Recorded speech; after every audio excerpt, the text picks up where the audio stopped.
Today is a big day for New Zealand. We have just concluded a free trade agreement with India. Now, this may not sound like a big deal for you, but trust me, it really is. And here's how you'll benefit. This is a landmark trade deal, reducing or removing tariffs on 95% of our exports to India. Of course, that makes it easier for Kiwi businesses to sell more of what we produce to 1.4 billion customers and one of the fastest growing economies in the world. And when New Zealand businesses can sell more, they grow. And when they grow, they hire more people, and that creates opportunities right across the country. More jobs and higher wages for Kiwis. Trade already supports 1 in 4 New Zealand jobs, and this deal strengthens that even further because it backs our farmers, our growers, our manufacturers and our exporters to compete and win on the world stage. And this deal will grow the economy and it will build long-term security for Kiwi families. We said we'd secure a free trade agreement with India in our first term, and we've delivered. National is fixing the basics and building the future. A few minutes ago I spoke with Prime Minister Modi, and I'm very pleased to announce that New Zealand has now concluded a free trade agreement with India. This is a landmark deal with the world's largest country and the world's fastest growing big economy that will create opportunities for jobs, exports and growth for all New Zealanders. Formal negotiations for this agreement launched only 9 months ago during my visit to India. But from day one, this government has worked incredibly hard to prioritise and invest in our relationship with India. The engagement has been intensive.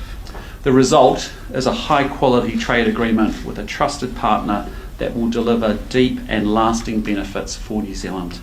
This deal tears down the barriers to selling exports to 1.4 billion Indian consumers.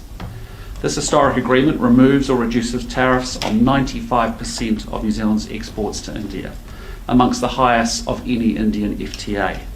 It puts New Zealand's exporters on an equal or better footing to our competitors across a range of sectors and opens the doors to India's rapidly expanding middle class. That means more Kiwi jobs, higher wages, and more opportunity for New Zealanders to get ahead. This is big news for the economy and it affects you.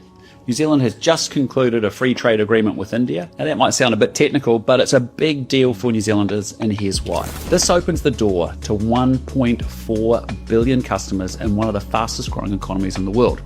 And when Kiwi businesses can sell more overseas, they grow. And when they grow, they hire more people here at home, creating more jobs and higher wages right across the country. Where this agreement is fully in place, tariffs will be eliminated or reduced on 95% of New Zealand's exports to India. It includes sheep meat and wool, wine, forestry, seafood, coal, apples, iron and steel. We've also secured major wins for kiwifruit and honey, and we've made inroads into dairy. Trade already supports 1 in 4 New Zealand jobs, and this deal strengthens that even further, especially for our region's exporters and the people they employ. This is a high quality agreement that gives Kiwi businesses a real edge in India, and we've made it happen. This deal is all part of our plan to fix the basics and build the future. By growing the economy, we can create jobs, lift incomes and deliver massive opportunities for Kiwis. We said we'd secure a free trade agreement with India in our first term, and we've delivered. From WebFit News, here's an update on the new trade deal between New Zealand and India.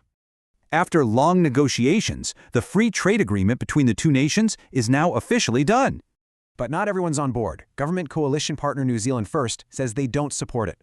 Party leader Winston Peters put it bluntly, calling it, quote, a bad deal for New Zealand. So why are they against it? Well, the party has publicly detailed 4 main areas of concern. First up, they argue the terms are unbalanced, with New Zealand giving away too much. A big one for them is dairy. Key products like milk and cheese are excluded from tariff cuts.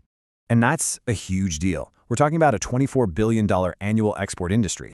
They've also raised concerns about new visa pathways and access to New Zealand's labor market. And finally, they're worried the deal might limit future governments from changing certain policies. Now, it is important to understand how the party is framing its opposition to the deal. They say this is about internal coalition politics, not a critique of India or the relationship. So where do things go from here?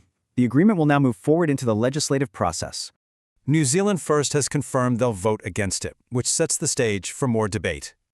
That concludes this WebFit News Update. Thanks for joining us.